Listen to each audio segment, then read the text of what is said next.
Bismillahirrahmanirrahim. Assalamualaikum warahmatullahi wabarakatuh. Saudaraku pemirsa channel terpilih MTA TV dimanapun Anda berada. Alhamdulillah senang sekali siang hari ini kita berjumpa kembali di program Klinik Kita. Dan kali ini bersama saya Ida Aisyah, di samping saya sudah hadir Dr. Parwanti dari Klinik Pratama MTA Surakarta. Assalamualaikum warahmatullahi wabarakatuh, dokter. Waalaikumsalam warahmatullahi wabarakatuh. Bagaimana kabarnya? Alhamdulillah sehat, Mbak Ida. Alhamdulillah sehat, tampak cerah ceria seperti cuaca siang hari ini yang sangat cerah ya dokter ya. Nah ini siang ini kita akan berbincang tentang kanker ya. Ini kalau secara umum mendengar istilah kanker tuh kayak menakutkan banget ya, mengerikan, menakutkan, dan kalau misalnya ada yang sudah divonis kena kanker tuh kayak langsung jatuh gitu ya. Divonis mati gitu. Nah yang kayak gitu. Padahal sebetulnya banyak juga yang bisa selamat, begitu banyak ya. Banyak ya, banyak penyintas kanker juga banyak. Ya, nah sebelumnya kita ingin ini dulu ya, sebetulnya ingin mengetahui yang disebut kanker itu apa sih? Iya. Bismillahirrahmanirrahim. Assalamualaikum warahmatullahi wabarakatuh. Para pemirsa setia MTA TV, juga pendengar Persada FM. Jadi siang ini kita memang akan membahas tentang kanker. Kenapa memang ini dengan berjalannya waktu, kejadian atau angka kejadian masyarakat yang terkena kanker ini semakin meningkat ya. Nah ini sebabnya apa, nanti kita akan bahas ya. Karena memang kanker ini suatu penyakit yang termasuk istilahnya kastatrop. Jadi penyakit itu ketika udah menyerang, apalagi sudah istilahnya sampai stadium lanjut, itu akan menjadi beban yang berat ya. Baik itu ekonomi, baik itu mengganggu stabilitas rumah tangga biasanya, karena bukan hanya penderitanya sendiri, biasanya anggota keluarga yang lain pun juga ikut merasakan bagaimana harus mungkin harus sering mengantarkan ke rumah sakit, harus merawat dan sebagainya. Sehingga ini memang kita harus memikirkan bagaimana agar kanker ini tidak menjadi momok ya. Kalaupun nanti sedapat mungkin kita itu dapat mengambil langkah pencegahan sedapat mungkin, karena nanti memang kita akan tahu bahwa ada kanker-kanker itu yang ternyata bisa dicegah, ada ternyata yang memang sampai saat ini belum ketemu cara mencari bagaimana. Nah, ini kita paling tidak nanti bisa memilah-milah, sehingga bagaimana kalaupun nanti itu tidak bisa dicegah dari awal, dari primer, itu nanti jangan sampai itu kalau misalnya ada yang terkena itu nanti tahu-tahu udah stadium lanjut seperti itu. Jadi enggak, kita bisa bahwa kanker ini suatu yang bisa diatasi gitu ya. Jadi jangan sampai nanti kita dengan adanya kita udah mengetahui pengetahuan tentang kanker ini nanti terlambat mengetahuinya, karena dengan terlambat diketahuinya nanti juga akhirnya terlambat penanganannya ya. Nah inilah nanti kita akan bahas satu-satu. Nah tadi Mbak Ida udah menanyakan sebenarnya kanker itu apa, penyakit apa gitu ya. Memang kadang secara bodon itu kanker itu ya daging tumbuh, tapi yang ganas. Ganasnya di mana gitu ya.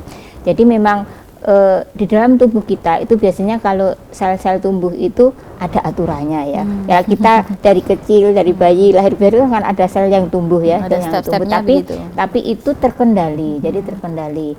Dan suatu saat karena adanya perubahan ya, perubahan di inti sel gitu ya, di inti sel pengendalinya itu sel itu tumbuh tidak terkendali, sudah tidak di luar kontrol lagi dari pengaturnya itu.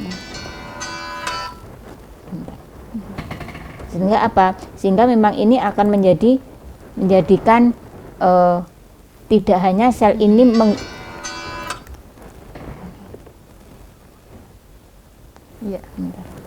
mohon maaf ada yang kelupaan ya.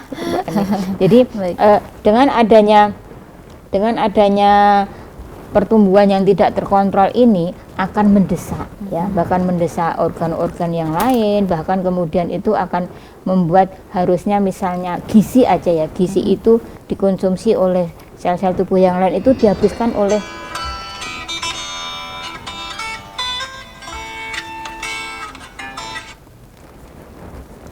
jadi ini suatu yang sangat kita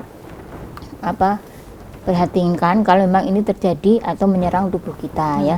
Jadi sel ini ketika misalnya yang paling sering terjadi pada wanita itu adalah kanker payudara ya. Kanker payudara ini ketika awal-awalnya memang hanya di organ payudara, tapi ketika itu sudah tidak terkontrol itu akan meluas, meluas lewat pembuluh darah, lewat getah bening, bahkan juga ke jaringan sekitarnya itu akan mendesak organ-organ yang lain.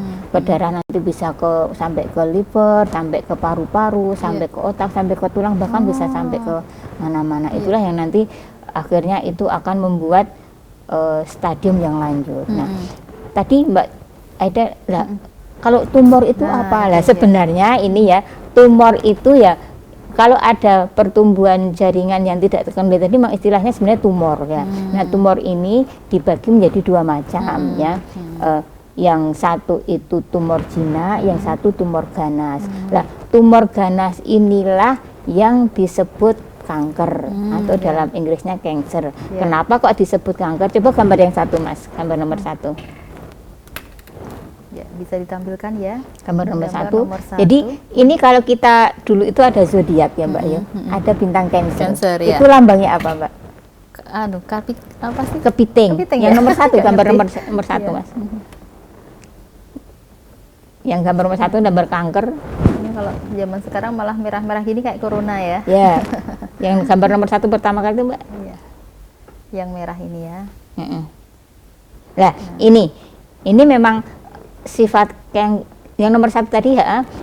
Kenapa disebut kanker? Karena memang bentuknya itu secara umum kayak kepiting. Jadi memang kalau kepiting kan karena kakinya banyak, ini memang ada akar-akar itu. Akar-akar itu nanti akan masuk, merasup, kayak menginfiltrasi sel-sel di sekitarnya. Sehingga memang kanker ini biasanya kayak terikat gitu. Jadi betul-betul invasinya kerat karena ada akar, sampai mendalam begitu ya. Langsung mau diambil itu susah, dibedal juga susah karena memang lekat dengan jaringan sekitarnya.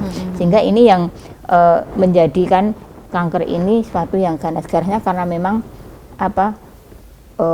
lebih mengganggu ya, lebih menjaga. Nanti kita bedakan yang gambar nomor 2, Mas. Bedanya apa antara tumor yang jinak dengan tumor yang ganas? Ini biasanya secara umum, ini gambarnya seperti secara umum biasanya tumor ganas itu pertama tumbuhnya lebih cepat dibandingkan dengan tumor yang jinak. Tumor ganas kemudian bentuknya biasanya tumor jinak itu teratur, batasnya juga tegas ya. Yang tumor ganas sebaliknya ya. Dan itu biasanya kalau misalnya ada benjolan itu tumor jinak itu kalau dipegang kadang kayak bisa melindri, bisa digerakkan itu karena memang dia tidak mengakar tadi. Tapi kalau tumor ganas itu mengakar.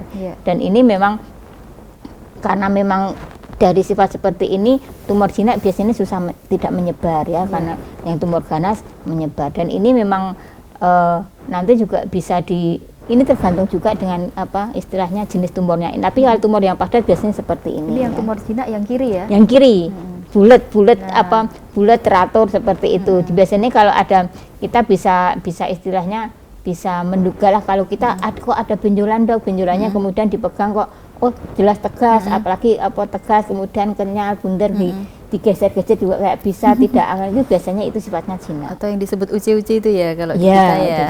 Sebenarnya uci-uci dengan tumor itu hampir sama, tapi nanti kadang dilihat juga cuma ini secara umum ya. Jadi secara umum itu secara kasat mata, secara diperiksa secara fisik. Tapi nanti kepastiannya apalagi kalau tumornya itu kok besar, kepastiannya gimana untuk membedakannya? Ya kemudian setelah dioperasi nanti di PA. Apa itu? Di PA itu diperiksa secara patologi anatomi. Jadi nanti tumor itu biasanya nanti akan dibukukan, kemudian diiris, kemudian dilihat di mikroskop. Nanti dokter spesialis patologi anatomi akan menilai bagaimana jenis sel-selnya, apakah ini ada gambaran ganas apa tidak. Yang mestikan dari itu, karena nanti dari situ itu dari patologi anatomi bisa kelihatan. Misalnya tumor ini jenisnya jenis apa, kan gambar bentuk sel-sel kan beda. Nah itu nanti kelihatan. Misalnya kadang gini kita ada sel di paru-paru misalnya. Paru-paru itu biasanya tumornya yang paling sering itu selain tumor paru-paru sendiri itu tumor penyebaran dari organ lain. Nah ini kecurigaannya ini sebaran dari mana? Itu dilihat dari sel-selnya itu, dari kelihatan. Ditelusur gitu ya. Jenis sel-selnya ini jenis sel apa dan apakah ada ganasnya. Biasanya kalau dilihat dari jenis selnya itu kalau sel tumor itu ganas itu istilahnya gelap inti selnya itu besar dan gelap itu biasanya di mikroskop ya, tapi terlihatnya gitu. ya. Juga itu misalnya gini Mbak, misalnya ketika kalau wanita kan sekarang ini digalakkan ya ketika umur di atas 30 tahun itu untuk pap smear. Ya, pap smear itu apa? Ketika kita itu diambil dari usapan dari di dinding leher rahim itu kemudian nanti diwarnai, dilihat di mikroskop itu dilihat dari sel-selnya yang ketika diusap itu kan ada sel-sel yang netel, yang lepas. Itu dilihat apakah sel-selnya normal, apakah sel-selnya itu ada reaksi peradangan, apa sel-selnya itu berubah ke sel-sel ganas. Ini adalah salah satu bentuk deteksi dini. Ya. Kalau deteksi dini itu bukan langkah pencegahan. Memang kita tadi bilang sedapat mungkin kita melakukan pencegahan. Kalau tadi yang pap smear tadi deteksi dini. Kalau nanti udah terjadi itu, udah ada proses kanker itu, tapi kita mengetahuinya seawal mungkin, sehingga nanti belum sampai lanjut, belum sampai stadiumnya lanjut, kita udah mengetahui, sehingga kita akan memberikan intervensi, memberikan pengobatan itu lebih awal. Karena biasanya sifat dari kanker ini semakin awal diketahui, semakin awal diterapi itu harapannya semakin bagus. Jadi kemungkinan sembuh total itu semakin bagus. Gitu. Ya, baik. Itu untuk perbedaan ya tumor jinak dan tumor ganas gitu. Kemudian kalau untuk jenis-jenis kanker, ini banyak sekali kayaknya ya. Jadi memang gini. Jadi memang secara kita tahu tadi kita dari awal dulu ya Mbak. Jadi memang kenapa tadi saya bisa mengatakan kanker itu kita insya Allah kalau memang itu diketahui seawal itu bahkan ada yang bisa dicegah ya. Karena apa? Karena begini. Jadi kanker itu bukan suatu penyakit yang langsung kita tahu misalnya tifus disebabkan oleh bakteri salmonella. Seperti itu kan jelasan kan. Nah, kanker tidak seperti itu. Jadi kanker itu multifaktorial. Jadi dan nanti kalau kita menanyakan kanker itu sebabnya apa, kita tidak bisa langsung menjawab secara global, harus satu persatu, harus berkes kanker apa yang ditanyakan dulu, karena nanti tiap kanker itu kecenderungannya berbeda, faktor resikonya berbeda, juga istilahnya apa, pencetusnya juga berbeda, sehingga ini kita harus tidak boleh langsung gebiahu ya langsung kanker, cara mencegah kanker ini itu tidak bisa, harus di kanker apa dulu gitu. Jadi memang jenisnya dulu. Jadi memang secara umum memang gini. Ada kanker-kanker itu ternyata memang dulu itu banyak, kalau kita masih belum tahu penyebab pastinya, tapi ternyata dengan adanya kemajuan teknologi itu ada beberapa kanker itu yang secara awal itu kita bisa mengetahui resikonya. Resikonya apa? Jadi dilihat dari gennya Mbak, dari gen. Keturunan gitu ya? Ini istilahnya ya bukan keturunan, tapi memang bisa ada keturunan, karena memang faktor resiko kan bisa turunkan. Tapi seseorang itu ketika itu diperiksa secara genetiknya, secara gennya, diperiksa kromosomnya, itu ternyata ada bisa ditemukan yang namanya itu varian genetik yang patogen ya. Itu apa? Itu nanti bisa diketahui gen-gen ini punya resiko terhadap misalnya kanker payudara, apa kanker prostat, ada beberapa jenis kanker yang udah diketahui itu. Sehingga ketika itu bahkan bisa ketahui secara awal, misalnya saya sekarang sehat bugar, saya sehat ketika saya memeriksakan itu namanya pemeriksaan CARIS. Jadi memang itu saya ingin mengetahui apakah saya itu punya faktor resiko dari gen saya. Jadi memang itu istilahnya karena memang tadi saya mengatakan dari awal kanker itu suatu multifaktorial. Ketika saya punya faktor resiko, jadi memang gen saya itu punya bakat. Ya istilahnya bakat itu aja, punya bakat. Kemudian sepanjang hidup saya itu atau menempuh memang hal-hal yang membawa bakat itu untuk timbul, untuk tumbuh. Kemudian juga makanan-makanan yang saya makan juga termasuk yang bisa mempersuburkan itu, akhirnya timbullah kanker seperti itu. Jadi mengapa kadang hanya yang mengatakan ya dengan pola hidup sehat kita tercegah. Lo ada kok orang yang sangat hati-hati kok ya akhirnya terkena, karena memang itu multifaktorial ya, multifaktorial. Dan itu memang mana faktor yang paling kuat yang memang masih belum diketahui, tapi yang jelas itu saling berinteraksi. Nah, tadi yang pertama kali saya sebutkan tadi, sekarang ini ada pemeriksaan yang namanya CRS tadi. Jadi kita bisa mengetahui apakah dari gen kita itu ada kecenderungan, ada risiko, ada bakat untuk terkena kanker. Lah gunanya apa? Karena kalau kita udah ketahui, kita hati-hati, ya. Kita hati-hati. Kita bukan tuh kok wedi gitu. Itu belum, karena belum tentu namanya bakat kan kalau enggak dipupuk juga enggak tumbuh seperti itu ya.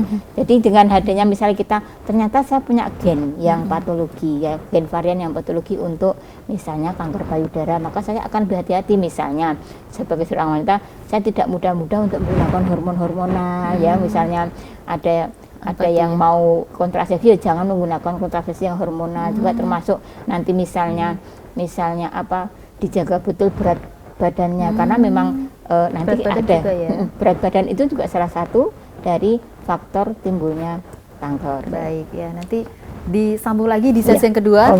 Termasuk ini yang tentang berat badan ini cukup membuat penasaran juga begitu ya dokter ya, karena banyak juga di antara kita itu yang memang sudah berlebih juga berat badannya. Baik, dan pemirsa tetap bersama kami di program klinik kita. Kami akan segera kembali setelah beberapa informasi berikut ini.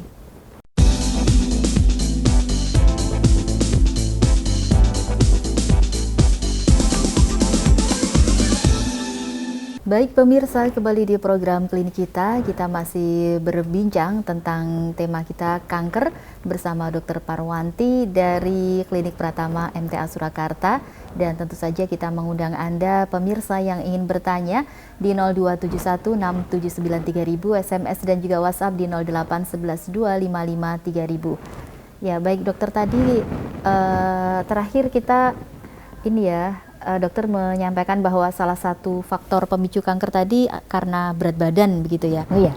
Tadi gimana dokter? Jadi memang itu juga sesuai penelitian bahwa banyak kanker itu ternyata dengan diteliti bagi orang-orang yang overweight itu berat badan berlebih itu risikonya lebih tinggi. Yang paling sering aja yang terjadi itu misalnya pada kanker payudara, itu juga pada wanita-wanita yang dengan berat badan berlebih itu punya kans lebih tinggi untuk terserang. Meskipun juga ada faktor yang lain, misalnya kalau pada kanker payudara itu misalnya pada wanita yang tidak pernah melahirkan, jadi tidak punya anak, kemudian juga wanita yang merokok, kemudian wanita yang memang ada terapi hormonal, itu juga bisa cenderung lebih tinggi. Dan dasarnya memang overweight tadi. Nanti yang tolong yang terakhir Mas, gambar yang ada overweight ada. Ada yang kanker yang berhubungan dengan obesitas, ya. obesitas. Jadi sesuai adanya penelitian itu memang ada kanker-kanker yang memang itu resikonya lebih tinggi pada orang yang obesitas. Bukan yang itu ya gambarnya? Ya, yang ini. Ya, jadi ini memang ada yang udah diketahui ini dalam ada 13 macam kanker yang ini memang kalau orang dengan overweight itu memang resikonya lebih tinggi, bukan berarti pasti loh ya. Ini namanya faktor resiko. Faktor resiko itu jenenge memang itu kita ketahui dari mana ya, dari riset, dari penelitian. Jadi ini kok bukan berarti terus orang gemuk mesti kena kanker, bukan. Jadi memang faktor resikonya itu lebih tinggi karena tadi seperti saya sampaikan di depan tadi bahwa kanker ini multifaktorial. Multifaktorial bukan karena seperti tadi misalnya COVID disebutkan disebabkan oleh virus corona seperti itu, jadi langsung memang sebabkan gitu ya. Tapi kanker ini yang multifaktorial ya. Jadi banyak faktor yang saling berpengaruh ya. Termasuk tadi memang makanan tuh juga. Iya, jadi makanan-makanan yang termasuk makanan yang berlemak, makanan-makanan yang seperti mungkin ada faktor-faktor karsinogen ya, jadi zat-zat kimia itu juga bisa menyebabkan juga tidak secara langsung tadi juga ya. Jadi semua ini memang karena apa? Karena kanker ini suatu penyakit yang untuk timbulnya itu prosesnya lama, bahkan bisa puluhan tahun. Sehingga kan dalam proses perjalanan ini banyak sekali faktor yang mempengaruhi. Jadi meskipun biasanya diketahui ketika sudah stadium berapa gitu ya. Tapi sebenarnya itu proses awalnya udah buat tahunan yang lalu. Itu berarti dulu nggak terasa. Iya, sudah tahunan yang lalu. Bahkan ketika misalnya tadi ya misalnya ada seorang yang sehat walafiat, ini merasa sehat, ternyata ketika pap smear ada sel-sel yang udah berubah jadi ganas, itu nanti bisa muncul sampai betul-betul yang kanker bergejala itu bisa sampai 10-an tahun. Gitu, tidak langsung kok ini konangan nanti belum tentu itu. Jadi memang prosesnya itu proses yang bisa memakan 1 sampai puluhan tahun. Sehingga karena dengan proses yang panjang inilah yang kadang kita apakah betul ini satu dok aja ini penyebabnya, karena memang dalam perjalanan hidup kan banyak sekali ya yang kita alami, yang kita makan, yang terpapar oleh kita ya, apakah itu kadang itu ya. Selama hidup kan kita mungkin juga kita terpapar mungkin ada terpapar radiasi, terpapar asap-asap polusi dan sebagainya, itu juga makanan-makanan yang pada kita juga sekian banyak itu, sehingga memang inilah yang kadang juga termasuk agak menyulitkan untuk menyimpulkan mana penyebabnya. Makanya akhirnya dengan penelitian itu akhirnya itu tadi ya faktor-faktor risiko tadi. Tapi yang jelas memang tadi sudah saya katakan di depan, yang satunya ada risiko yang di genetik juga bisa diketahui, kemudian dari faktor risiko misalnya tadi bagaimana pola hidupnya, bagaimana termasuk kalau payudara itu justru orang yang belum pernah punya anak, ini berkebalikan dengan kanker leher rahim. Kanker leher rahim justru pada wanita yang banyak anak. Jadi memang makanya tadi resikonya apa, sebabnya apa, harus per case. Karena memang kadang justru orang yang banyak anak, misalnya tadi resikonya ke kanker leher rahim, tapi justru orang yang belum tidak punya anak punya resiko kanker payudara. Resiko resiko tadi. Bukan selalu ya. Bukan ini penyebabnya ini bukan menakut-nakuti juga. Gitu. Jadi ini kita ini kita juga yang saya sampaikan ini memang juga sesuai dari riset, dari penelitian. Jadi memang semua itu ketika kita akan membahas satu kanker, menanyakan satu kanker itu harus per case, harus kanker apa dulu seperti itu, karena nanti faktor yang satu bisa, untuk kanker yang lain ternyata malah tidak seperti itu. Ya, kalau kanker sendiri ini sebetulnya bisa menular atau enggak sih dokter? Lah ini, jadi kanker itu kalau kankernya sendiri sebenarnya tidak bisa menular, tapi ada kanker-kanker, beberapa jenis kanker itu yang berhubungan dengan infeksi. Jadi kanker itu suatu istilahnya tindak lanjut, bukan tindak lanjut ya, efek lanjut. Akhirnya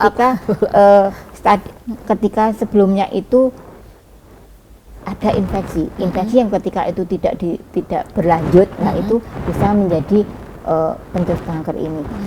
Yang slide terakhir mas, yang gambar terakhir, ada beberapa infeksi ada beberapa infeksi yang ini kalau ternyata ini berhubungan dengan kanker. Misalnya apa?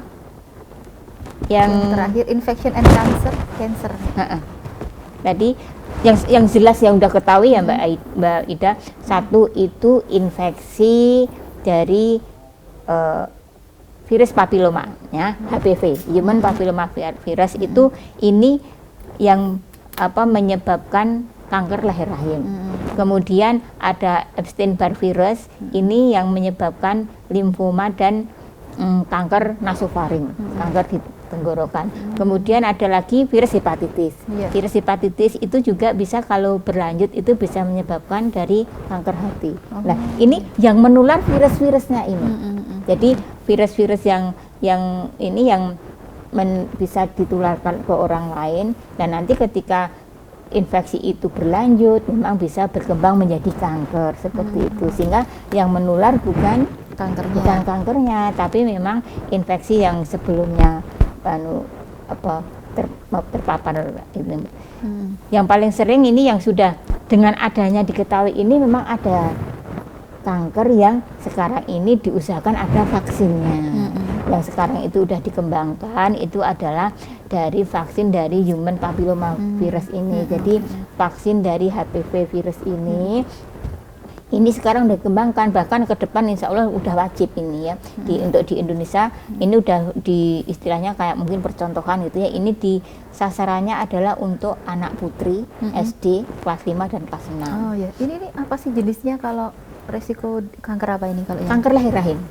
Kanker leher rahim. Jadi kanker leher rahim itu ternyata setelah diteliti itu biasanya sebelumnya itu pernah terinfeksi oleh virus HPV ini, virus papilloma ini. Lah inilah virus ini ternyata sekarang bisa dibikin vaksinnya. Ini padahal diberikan di Indonesia sejak tahun berapa ini? Kayaknya baru-baru. Kalau yang yang swasta belum wajib itu udah lama ada. Cuma yang ini yang program pemerintah ini untuk karena memang ini diusahakan karena memang kan virus ini kan memang ditularkannya lewat hubungan seksual. Jadi justru malah vaksin ini diusahakan diberikan pada anak-anak yang belum masuk usia sosial. Makanya ini yang disasar adalah untuk anak pra remaja ya itu ya.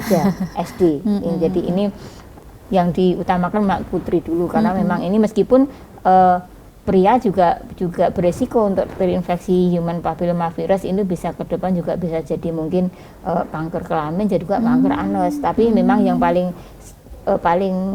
frekuensinya lebih tinggi itu kanker leher rahim ini yang di Indonesia lumayan tinggi frekuensinya, sehingga ini juga salah satu kanker kalau memang sekarang ini udah bisa dicegah istilahnya ya. Jadi dengan vaksin dari human papillomavirus ini. Dulu kalau memang masih ini sebenarnya mahal ini ya, mahal untuk biayanya, tapi ini alhamdulillah ini udah pemerintah udah mulai memikirkan ini bisa diberikan pada anak-anak ya. Bagi yang bersedia ya. Ya harusnya ada dan ini dan ini memang belum semua karena kami juga termasuk vaksin mahal dan juga mungkin belum merata, tapi udah mulai diberikan diberikan untuk anak siswa SD dan ini salah satu juga perkembangan. Jadi ya kita berdoa mudah-mudahan semakin ke depan itu semakin banyak yang ditemukan ini ya, sehingga nanti kanker itu tidak lagi tahu-tahu udah stadium lanjut gitu ya. Jadi ini udah ada, tadi kita udah mau tahu dulu dari CARIS bisa antisipasi bagaimana, kemudian ini ada yang udah diketahui vaksinnya ya. Kalau memang apalagi pada wanita ya bagusnya dikasih ini sehingga nanti bisa tidak sampai terserang kanker ini. Jadi ini justru pencegahnya infeksinya, karena infeksi ini yang menyebabkan kankernya, yang dicegah infeksinya. Otomatis kalau tidak terinfeksi human papillomavirus maka kankernya sendiri bisa tercegah, tidak terbentuk ya. Ya, jadi ini dulu belum ada lah, sekarang udah ada, dan ini kemungkinan nanti ke depan lebih banyak lagi ditemukan. Jadi termasuk tadi tumor nasofaring juga seperti itu dari Epstein-Barr virus tadi.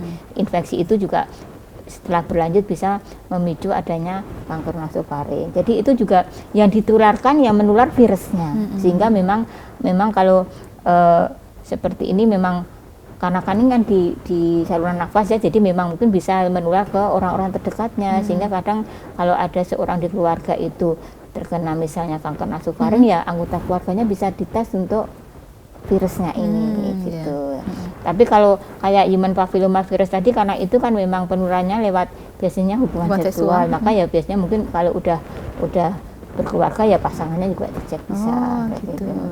Jadi itu. Baik, memang sangat berbeda ya. Ya, jadi per case-nya beda-beda. Jadi itu. Padahal namanya sama-sama kanker ya. Ya. Ya, kemudian apa lagi dokter yang belum jadi disampaikan? Yang sejelasnya tadi Mbak Ida kan pertanyaannya tentang jenis-jenis kanker. Jadi kanker itu bisa tumbuh, bisa timbul, bisa menyerang dari semua jenis sel yang ada di tubuh kita. Dari kepala ya, dari otak, mulut, semua kan nasofaring juga di kepala. Kemudian dari kulit, dari jaringan di bawahnya, dari tulang otot, dari ya. tulang, dari lemak, semua sel-sel yang punya inti sel itu ya semua berisiko, bisa ya karena kan memang biasanya yang sel tumbuh itu kan dari sel intinya itu, jadi hampir semua sel yang punya itu bisa tumbuh, bisa ada juga beresiko. Yang kanker lidah itu ya, iya lidah juga bisa, kanker mulut mulut bisa dari lidahnya, dari gusinya ya, dari ke belakang dari nasofaringnya, kemudian ke bawah dari tenggorokan, kelenjar tiroid, dari paru-paru, semua bagian bisa ya. Termasuk kulit juga kalau kulit biasanya resikonya beda lagi. Kulit antara lain misalnya resikonya sering terpapar matahari, itu salah satu resiko dari kanker kulit. Jadi memang tiap kanker beda-beda. Jadi ini memang karena jenis banyaknya tadi ratusan ya, karena ratusan jenis kanker tadi, karena hampir semua dari ujung rambut sampai ujung kaki ya. Tapi bukan rambutnya, karena rambut kan tidak bersel. Jadi sel-sel yang juga enggak ya? Kuku juga enggak ya berarti ya? Kalau kuku yang lebih ke jarinya ya, di bawah kuku, jaringan di bawahnya ya, di kulit ya. Jadi semua itu dari tulang rawan bisa jadi kanker, semua itu. Jadi memang ini suatu yang kompleks sekali, jenisnya juga sangat banyak. Makanya ini memang kita tidak bisa langsung disimpulkan secara global, tidak bisa. Harus satu per case-nya. Baik. Ini sebelumnya ada pertanyaan terlebih dahulu dokter ya, tapi ini sepertinya tidak berhubungan dengan kanker gitu ya. Tentang paru-paru. Oh nggih. Dokter, paru-paru basah sebaiknya mengkonsumsi obat apa ya dok begitu? Paru-paru basah ini umur 17 tahun. Kemudian yang kedua, kalau kita sering mengkonsumsi obat kimia, apakah mengakibatkan kerusakan ginjal dan bagaimana cara mengatasinya? Oke, jadi ini paru-paru basah ini paru-paru basah yang mana dulu? Jadi memang kadang kan paru-paru basah itu istilahnya kan memang bisa udem itu memang ada cairan yang terkumpul di paru-paru, atau memang ada paru-paru yang kantongnya paru-paru itu memang terkumpul cairan. Itu memang kadang yang dimaksud yang mana dulu, karena kalau di istilah di kedokteran itu ada namanya efusi pleura. Efusi pleura itu memang paru-paru itu di luarnya ada kantong yang melapisi, yang di antara paru-paru dengan kantongnya itu sering ada cairan. Itu paling sering memang pada misalnya orang kena TB, kena TBC, atau kadang orang dengan kelainan-kelainan kanker pun juga bisa ada menimbulkan cairan di situ. Nah, kalau yang dimaksud TBC ini yang dikonsumsi obat apa? Ya obat-obat TBC. Yang jelas ini TBC ini adalah penyakit kronis, infeksi tapi kronis Mbak Ida, sifatnya menaun. Jadi biasanya kalau dibiarin ya nanti paru-paru itu bisa rusak, bisa sampai berlubang-lubang seperti itu. Jadi ini memang harus diobati secara betul juga. Kalau memang curiga adanya TBC, ada yang batuk 2 minggu tidak sembuh-sembuh, kadang batuk berdahak juga tidak sembuh-sembuh, bahkan batuk ada darahnya, pergi ke puskesmas. Puskesmas untuk apa? Untuk diambil dahaknya, diperiksa dahaknya apakah ada kuman TBC-nya. Nah, ini nanti dahaknya ini nanti biasanya tidak diperiksa di puskesmas, nanti dirujuk dibawa ke rumah sakit pusat untuk pemeriksaannya sudah secara canggih, secara gen expert juga. Ini juga secara gennya dari tadi itu nanti akan diketahui apakah ada kuman TBC-nya. Kalau memang benar ada, harus diobati secara paket penuh. Pengobatan TBC kalau pasien paru itu 6 bulan, tidak boleh putus. Kalau udah kambuhan nanti bisa 8 bulan, bahkan bisa lebih. Kalau kuman-kumannya itu udah kebal, kadang sekarang itu dengan adanya pengobatan yang tidak teratur, berobat putus, terjadi namanya resisten Mbak. Jadi kuman-kuman itu udah kebal, tidak mempan lagi dengan obat-obat yang ada, itu nanti pengobatannya akan lebih lama lagi. Sehingga harus dipastikan kalau memang curiga TBC, diperiksa betul, bukan langsung rongsen, malah yang benar diperiksa dahaknya. Jadi betul-betul diketahui ini ada kumannya. Karena kalau rongsen itu tidak bisa melihat kuman. Rongsen itu hanya melihat misalnya ada bercak-bercak putih, itu TBC yang udah sembuh bertahun-tahun masih ada itu, sehingga tidak bisa untuk patokan. Jadi yang dipakai tadi diperiksa dahaknya, kalau memang ada harus diobati selesai sampai paketnya habis, tidak boleh putus tengah jalan. Terus pertanyaan kedua, kalau terlalu banyak mengkonsumsi obat kimia? Tidak semua itu langsung dikebiah uyah juga. Memang ada obat-obat itu yang bisa kalau lama-lama dikonsumsi itu bisa nanti mengganggu ginjal. Tapi yang jelas ini kita harus mengkonsumsi obat itu sesuai indikasi. Kalau misalnya kayak obat-obatan yang pegelinu, obat-obat steroid, obat-obat yang kadang secara acak kita beli di itu namanya ada obat namanya paketan itu ya. Anda itu jangan ya, karena itu kadang padahal di udah apotek sering di jadi satu, ini ya. Jadi makanya kita harus minum obat sesuai aturan ya. Nanti memang bahkan kalau obat-obat orang para penderita kronis, ada obat yang seumur hidup harus diminum juga tidak masalah, tapi biasanya terus kita pantau terus, tiap bulan kita cek bagaimana laborat ginjalnya dan sebagainya. Tapi kalau yang hanya obat-obat harian itu jangan ya, karena itu bisa memang tadi, tapi tidak semua obat ya, tidak semua obat, yang jelas perlu dipantau juga ya. Gitu. Baik ya, ini dokter tidak terasa ini ya waktunya sudah menjelang pukul 2 ini terkait kanker, monggo silakan dokter yang perlu ditekankan. Jadi yang ini sudah mau sampai. Jadi untuk saya simpulkan untuk awal ini ya, ini kan ya introduction kita ya. Jadi memang kanker ini suatu penyakit yang memang kalau dibiarkan kita, apalagi sesuatu terlambat diketahui, ada merupakan suatu penyakit yang harapan hidupnya itu memang pendek dan juga bisa beban berat bagi keluarga. Makanya kita berusaha bagaimana untuk kasus-kasus kanker ini bisa diketahui seawal mungkin, bahkan kalau memang kanker tertentu bisa dicegah ya kita memang berusaha untuk mencegahnya dengan pola hidup yang sehat. Dan kita memang harus mengetahuinya per satu ya, per case-case, tidak bisa dikebiah-uyah semuanya. Yang jelas kita tetap mewaspadai. Kalau misalnya ada benjolan, jangan menyepelekan jenis benjolan apapun sampai akhirnya nanti dikonsulkan kepada ahlinya. Ini benjolan apa? Apakah jinak? Apakah berat? Apakah ganas? Apakah harus segera diambil? Itu nanti biasanya dokter akan memberikan advice atau memberikan saran. Jadi memang kalau memang harus dioperasi ya dioperasi. Jadi justru yang harus diketahui biasanya masyarakat itu takut operasi. Tapi untuk kasus tumor, untuk kasus kanker, kalau dokter itu mengatakan, Bu, ini harus dioperasi, itu memang kankernya, tumornya itu masih stadium awal yang bisa dioperasi. Bisa diambil ya. Justru ini adalah tahap obat ringan. pilihan. Ya, ini justru adalah terapi pilihan. Biasanya diharapkan kalau memang itu masih stadium awal, dioperasi itu bisa bersih gitu. Yeah. Justru Kalau ini yang harus. Kalau yang lanjut apa ini? Kalau lanjut justru udah nyebar kemana-mana, dokter mengatakan udah nggak bisa dioperasi. Bukan berarti nggak usah dioperasi katanya dokter, jangan malah seneng. Ini malah justru yang namanya justru malah inoperable. Kadang dioperasi atau tidak dioperasi sama saja. Jadi inilah pentingnya bagaimana untuk kasus-kasus kanker ini kita betul-betul bisa mengetahui seawal mungkin. Dan tetap optimistis ya dokter ya. Optimistis, iya. Insya Allah kita berusaha untuk sabar itu kita menempuh usaha yang memang yang sudah terbukti gitu ya, dengan saran dokter yang ada, dengan ditangani ahlinya, kemudian kita tawakal pada Allah. Insya Allah mudah-mudahan Allah memberikan sifanya. Ya, gitu, baik. Terima kasih Dokter Parwanti untuk kehadirannya, dan pemirsa dimanapun Anda berada, sampai di sini perjumpaan kita di program klinik kita untuk siang hari ini. Terima kasih untuk kebersamaan Anda, dan insya Allah kita bertemu lagi di lain kesempatan. Saya Ida Aisyah mohon diri. Assalamualaikum warahmatullahi wabarakatuh.